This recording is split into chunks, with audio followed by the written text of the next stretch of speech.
تو پھر آسودگی کے لمحوں میں شکر ادا کرنے کے سوا کچھ یاد نہیں رہتا۔ تو پھر میں اپنے رب کا شکر گزار ہوں کہ اس نے میری ذات کی تکمیل کے لیے جو بھیجا ہے وہ بالکل میرے جیسا ہے۔ وہ اسے اپنی نگاہوں کے حصار میں لے کر بولا، اور خوب گزرے گی جو مل بیٹھیں گے دیوانے دو۔ آواز پیچھے سے آئی تھی، وہ دونوں اچھل کر کھڑے ہو گئے۔ کاشف تالیاں بجا رہا تھا۔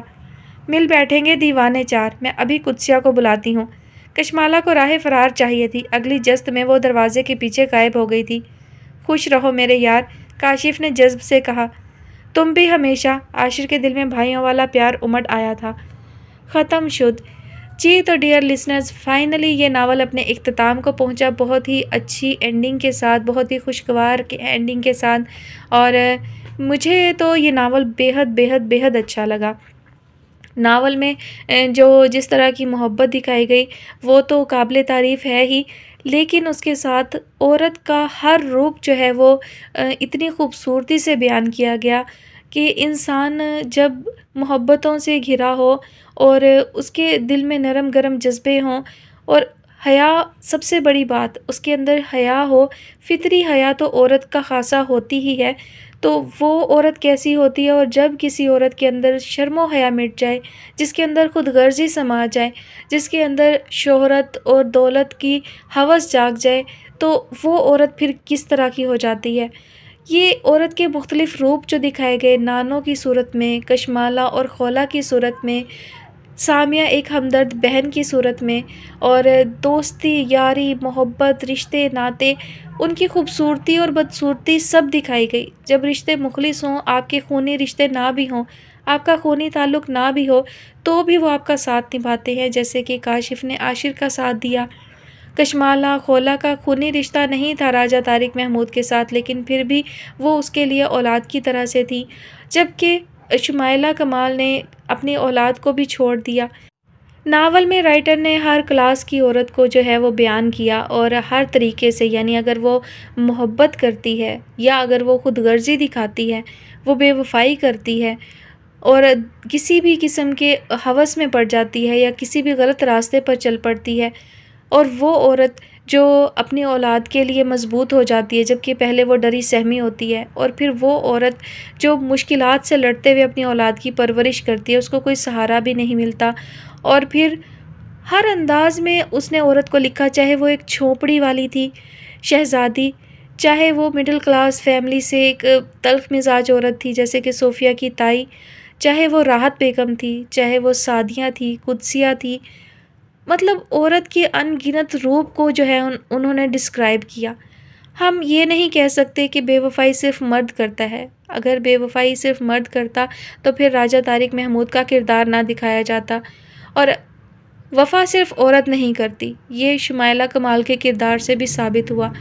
خود غرضی بھی بہت ہوتی ہے، عورت بہت سی جگہوں پر مجبور بھی ہوتی ہے، لیکن جب وہ مضبوط ہونے پر آئے تو دنیا کی کوئی طاقت اسے روک نہیں سکتی، جیسے کہ مریم نے سٹینڈ لیا تھا اپنے لیے، اپنی اولاد کے لیے، اور اس کو مواقع بھی تھے، اس کو فورس بھی کیا جا رہا تھا، وہ مجبور بھی تھی، لیکن اس نے گناہ کا راستہ نہیں چنا، جبکہ شمائلہ کمال کے پاس سب کچھ تھا، اس کے باوجود اس نے ایک ایسا راستہ اختیار کیا کہ جس میں اس نے سب رشتوں کو بھلا دیا، ہر چیز کو بھلا دیا، اور اس میں اس کی تربیت بھی کام نہیں ہے۔ ہم یہ بھی نہیں کہہ سکتے کہ کسی انسان کا خون یا اس کی تربیت اثر انداز ہوتی ہے، تو وہ بھی ہم نہیں کہہ سکتے۔ انسان جو ہے وہ بہت ہی غیر متوقع چیز ہے، جیسے زندگی بہت انپریڈکٹیبل ہوتی ہے، اسی طرح انسان کا مزاج بھی ہے۔ نیک کے گھر میں بد، اور بد کے گھر میں نیک انسان بھی پیدا ہو جاتا ہے، اور کہانی کے سب کردار ہی تقریباً بہت ہی اچھے تھے۔ کہانی میں شرارتیں بھی تھی، محبت بھی تھی، دوستی بھی تھی، خوشیاں بھی تھیں، دکھ بھی تھے، حساسیت بھی بہت زیادہ تھی، اور بہت ہی اچھے اچھے میسیجز تھے سب کے لیے۔ البتہ مجھے بھی صوفیہ کی تایا کے ساتھ کافی ہمدردی رہی، وہ ایک منفی کردار ضرور رہے، لیکن وہ جس طرح کے ماحول سے آئے تھے، جو کچھ ان کے ساتھ گزرا تھا، اس کے بعد ان کا اس طرح سے ہو جانا کوئی انوکھی یا اچنبے کی بات نہیں ہے۔ میرا خیال ہے انہوں نے جس طرح کے ماحول میں پرورش پائی اور جن حالات سے وہ گزرے، زندگی کی جو تلخیاں انہوں نے دیکھیں تو بہت کم عمری میں، تو میرے حساب سے ان کا اس طرح کا مزاج ہو جانا کوئی انہونی بات نہیں تھی، اس میں ان کا زیادہ عمل دخل یا ان کا کوئی کردار اتنا نہیں تھا۔ البتہ مجھے بہت بہت بہت زیادہ اچھا لگا ایک چیز جو مجھے ڈسٹرب لگی وہ ندیم شاہ کی موت تھی۔ مطلب پہلے کہا گیا کہ اس کی بیماری سے موت ہوئی، پھر کہا گیا کہ عظیم شاہ نے اس کا گلا دبایا تھا، اور اینڈ پر یہ بات کھلی کہ راحت بیگم سے گولی چلی تھی۔ تو وہ ایک معمہ ہی رہ گئی ان کی موت کی، کیا ہوا تھا؟ مطلب راحت بیگم نے گولی کیوں چلا دی تھی، یا چل گئی تھی تو پھر اس کے بعد کیا ہوا، انہیں ہوش کیوں نہیں رہا، کچھ پتہ نہیں چلا کہ وہ سین کیا بنا تھا۔ بہرحال ظاہر ہے یاد وہ کر رہی تھی تو اصل سین تو وہی تھا کہ گولی چل گئی، اور جو شاید ندیم شاہ کو لگ گئی تھی جا کر۔ البتہ جو بھی ہوا بہت افسوسناک اور بہت ہی دردناک تھا وہ، اس کا مجھے بہت افسوس ہوا، لیکن تھوڑی سی کنفیوژن بھی رہی کہ اصل بات تھی کیا۔ بہرحال مجھے یہ ناول بہت بہت زیادہ اچھا لگا۔ آپ سب کو کیسا لگا کامنٹ سیکشن میں ضرور بتائیے گا، اپنی رائے کا اظہار ضرور کیا کریں، مجھے بھی پتہ چلے کہ آپ کو کہانی کس طرح کی اچھی لگتی ہیں، اور دوسرے سننے والوں کو بھی اندازہ ہو جائے کہ کہانی انہیں سننی چاہیے یا نہیں سننی چاہیے۔ انشاءاللہ جلد بہت ہی اچھے ناول کے ساتھ حاضر ہوں گی۔ مجھے تو جو ہے وہ میچور قسم کے ناولز پسند ہیں، لیکن میری کوشش ہوتی ہے کہ آپ سب کی فرمائش جو ہے وہ بھی پوری کر سکوں، آپ لوگوں کو جس طرح کے ناولز پسند ہو وہ بھی شیئر کروں، تھوڑے اچھے بھی ہوں، فنی بھی ہوں، لیکن ناول پڑھے بغیر تو اندازہ نہیں ہو سکتا نا کہ ناول کیسا ہے، اور کمپلیٹ ناول میں ریڈ کر نہیں سکتی، تو اس وجہ سے آپ سب جو ہے وہ فرمائش کر سکتے ہیں ناول کی، لیکن کوشش کیجیے گا کہ اچھے ناول سجیسٹ کریں، میچور ناولز ہوں۔ جو نئی رائٹرز ہیں وہ زیادہ تر لو سٹوریز لکھتی ہیں، اور وہ ایسی ہوتی ہیں، یعنی میچورٹی لیول ان میں نہیں ہوتا، بہت ہی چلڈش سی ہوتی ہیں، ان کا رومانس جو ہے وہ بہت بولڈ ہوتا ہے، اور کہانی میں بھی بس پیار، عشق اور محبت ہی ہوتا ہے، اس میں نہ تو رشتوں کی خوبصورتی دکھائی جاتی ہے، نہ ہی زیادہ تر کوئی سبق آموز کہانی ہوتی ہے ان کی، تو تھوڑی سی الجھن بھی ہوتی ہے، اور سب سے بڑی بات یہ کہ ان کی طرف سے پرمیشن نہیں ہوتی ہے ناول شیئر کرنے کی۔ تو آپ لوگ کہ کوئی بھی ناول مجھے سجیسٹ کریں تو پلیز یہ دیکھ لیا کریں کہ وہ یوٹیوب پر موجود نہ ہو، اس کی سٹوری اچھی ہونی چاہیے، تھوڑی سی میچور ہو، بالکل بچگانہ نہ ہو، مطلب 16-17 سال کے بچے انتہائی لیول کا، ہائی لیول کا عشق کر رہے ہوتے ہیں، اور ان کو رومانس کے علاوہ اور ایک دوسرے سے محبت کرنے کے علاوہ کچھ سوچتا ہی نہیں ہے، ساری کہانی جو ہے وہ بس رومانس اور شادی کے گرد گھومتی ہے، جیسے زندگی میں اور کچھ ہوتا ہی نہیں ہے۔ اب یہ ناول جو تھا تو اس میں دیکھیے کہ کتنی ڈھیر ساری چیزیں تھیں، زندگی کی مشکلات بھی تھیں، اور رشتے ناتے بھی تھے، انہیں نبھانا، انہیں برداشت کرنا، ان کے لیے قربانیاں دینا، سمجھوتے کرنا، یہ ساری چیزیں بھی تھیں، زندگی کی ڈھیر ساری تلخیوں کا بھی ذکر تھا۔ تو ایسی کہانیاں ہونی چاہیے جو ہمیں انٹرٹین کرنے کے ساتھ ساتھ ہمیں کچھ سکھائیں بھی، ہمیں کچھ بتائیں بھی۔ اب سعدیہ نے جو قدم اٹھایا، اس کے ساتھ جو ہوا، اس کا انجام بھی انہوں نے دکھایا اور بتایا، اور سدھر جانے کا بھی بتایا۔ شمائلہ کمال نے سدھرنے کی کوشش نہیں کی، اس کا انجام بھی سب کے سامنے ہے۔ تو ایسے بہت ہی اچھے طریقے سے پورٹریٹ کیا جائے زندگی کو اور اس کی مشکلات کو، تو میرا خیال ہے کہ وہ صحیح حق ادا ہوتا ہے کہانی کا۔ ورنہ پیار محبت تو ڈراموں میں بھی یہی چل رہا ہے، فلموں میں بھی یہی چل رہا ہے، عام زندگی میں بھی یہی چل رہا ہے، مطلب بچے لگے ہوئے آج کل اس میں آئے دن پیار محبت ہو جاتا ہے، آئے دن ان کے دل ٹوٹ جاتے ہیں۔ تو میں چاہتی ہوں کہ کچھ ڈیفرنٹ، کچھ ہٹ کر شیئر کروں، کیونکہ ایسا کانٹینٹ تو آپ کو تقریباً ہر جگہ ہی دیکھنے سننے کو مل جاتا ہے۔ تو میرا ارادہ یہ ہے، میری کوشش یہ ہے کہ میں کچھ ہٹ کر اور کچھ اچھا شیئر کروں، آپ سب کو بھی پسند آئے۔ البتہ مجھے فنی ناولز جو ہیں وہ کچھ خاص نہیں ملتے، لیکن جب بھی مجھے ملیں تو میں کوشش کرتی ہوں کہ میں وہ بھی شیئر کر سکوں، اور کہانی میں ہنسی مزاح بھی ہو۔ یہ ضروری نہیں کہ سنجیدگی میں ہی ڈوبی ہوئی کہانی ہو، ہنسی مزاح بھی ہوتا ہے۔ اب اس کہانی میں بھی چلتا ہی رہا ہے، کاشف نے کافی انٹرٹین کیا ہے سب کو۔ تو انشاءاللہ میری کوشش ہوگی کہ اچھا ناول جو ہے وہ شیئر کروں، آپ لوگ بھی سجیسٹ کر سکتے ہیں۔ اگر کہانی اچھی ہوگی تو میں انشاءاللہ ضرور شیئر کروں گی، لیکن اگر کہانی مجھے اچھی نہ لگی تو پہلے سے معذرت خواہ ہوں کہ میں ایسا ناول شیئر نہیں کروں گی جس کی کہانی خود مجھے اچھی نہ لگے۔ تو آپ سب جو ہے وہ پلیز تھوڑا سا سوچ سمجھ کر اور تھوڑی سی سرچ کرنے کے بعد جو ہے ناول سجیسٹ کیا کریں جو یوٹیوب پر موجود نہ ہو۔ بہت سارے ایسے ناولز کی فرمائش آ رہی ہے جس میں کہا جاتا ہے کہ یہ ناول یوٹیوب پر موجود ہے لیکن ہمیں آپ کی آواز میں سننا ہے۔ کچھ لوگ کہتے ہیں کہ ناول یوٹیوب پر موجود ہے لیکن کمپلیٹ نہیں ہے، تو مجھے ان ساری چیزوں کا ادراک نہیں ہوتا، اور سب سے بڑی بات کہ میں ایسا ناول جو بہت طویل ہو اور یوٹیوب پر پہلے سے موجود ہو تو میں وہ شیئر نہیں کر سکتی ہوں، باقی لسنرز جو ہیں وہ انتظار کرتے رہ جائیں گے اور بور ہوتے رہیں گے۔ تو پلیز ایسے ناول سجیسٹ کیا کریں جو پہلے سے یوٹیوب پر موجود نہ ہوں، جو پہلے سے موجود ہیں آپ انہیں سن لیجئے، آواز کیسی ہے، کس طرح کی ہے۔ اب میں تو کسی کی آواز میں خامیاں نہیں نکال سکتی، میں تو آپ لوگوں کی ہمت کو داد دیتی ہوں کہ آپ لوگ اتنی دیر تک مجھے سن لیتے ہیں، تو میں تو اس پر ہی بہت خوش ہوتی ہوں اور آپ لوگوں کی ہمت کو داد دیتی ہوں۔ میں کسی اور کی آواز میں نقص جو ہے وہ نہیں نکال سکتی، میں کسی اور کی آواز کو برا نہیں کہہ سکتی۔ جیسا بھی ہے ہر کوئی اپنی طرف سے اچھی ہی کوشش کرتا ہے۔ اب آپ کو وہ پسند نہیں آتی، آپ کا ایک معیار بن چکا ہے، آپ کی اپنی پسند ناپسند ہے، تو یہ ضروری نہیں کہ اگلا انسان جو ہے وہ غلط ہے۔ لیکن یہ بھی نہیں ہو سکتا کہ ایک چیز پہلے سے یوٹیوب پر موجود ہو اور پھر میں اس کو اپلوڈ کرنے میں لگی رہوں، اس میں ٹائم بھی ضائع ہوگا اور دوسرے سننے والے جو ہیں وہ بھی بور ہوں گے۔ البتہ 2 لسنر سے میرا وعدہ ہے، میں نے ان سے بہت پہلے سے کہا ہوا ہے کہ انشاءاللہ جیسے ہی موسم سرما سٹارٹ ہوگا تو میں ان کا ناول جو ہے وہ ضرور ریکارڈ کروں گی اور شیئر کروں گی، تو وہ 2 ناول انشاءاللہ ضرور اپلوڈ ہوں گے، چاہے وہ ری اپلوڈ ہوں، چاہے وہ کمپلیٹ ہے یا نہیں ہے، چاہے وہ پہلے سے کمپلیٹ موجود ہیں، مجھے اس سے فرق نہیں پڑتا۔ وہ 2 ناول انشاءاللہ کیونکہ میں نے بہت عرصے سے وعدہ کیا ہوا ہے ان سے، تو وہ ضرور شیئر کروں گی۔ لیکن اس کا یہ مطلب بالکل نہیں ہے کہ اب آپ ساری ایک لمبی ساری لسٹ لے کر آ جائیں کہ یہ یوٹیوب پر موجود ہے لیکن ہمیں تو آپ کی آواز میں سننا ہے، تو ہمارے لیے بھی یہ ریکارڈ کریں۔ تو پلیز ایسا مت کیجیے گا، میرے لیے انکار کرنا بھی مشکل ہو جاتا ہے کیونکہ آپ سبھی مجھے بہت عزیز ہیں جو مجھے سنتے رہتے ہیں، تو میں آپ سب کی فرمائش کو ٹال بھی نہیں سکتی۔